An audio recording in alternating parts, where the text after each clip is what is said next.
ফ্রান্সের হোঁচট, আইভরি কোস্টের দাপট, বিশ্বকাপে ঠিক আগে সুপার ফেভারিট ফরাসিদের 2-1 গোলে হারিয়ে চমক দেখালো আফ্রিকার জায়ান্টরা। ম্যাচের শেষ দিকে ম্যানচেস্টার ইউনাইটেড ফরওয়ার্ড আমাদের দুর্দান্ত গোলে জয় নিশ্চিত করে আইভরি কোস্ট। যদিও প্রথমার্ধে শুরুটা ভালো করেছিল ফ্রান্স, কিলিয়ান এমবাপে ও মাইকেল ওলিসে বারবার চাপ তৈরি করেন আইভরি কোস্টের রক্ষণে। বিরতির ঠিক আগে রায়ান শেরকির দারুণ ফিনিশিং এগিয়ে যায় দিদিয়ের দেশমের দল। তবে দ্বিতীয়ার্ধে 5 পরিবর্তনের পরই ছন্দ হারায় লে ব্লুরা। 53 মিনিটে নিকোলাস পেপের থ্রু বল থেকে গোল করেন গুয়েলা।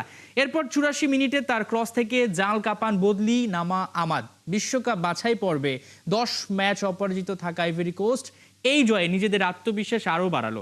2014 সালের পর আবার বিশ্বকাপে ফেরা দলটি এবার গ্রুপ পর্বে জার্মানির মুখোমুখি হবে।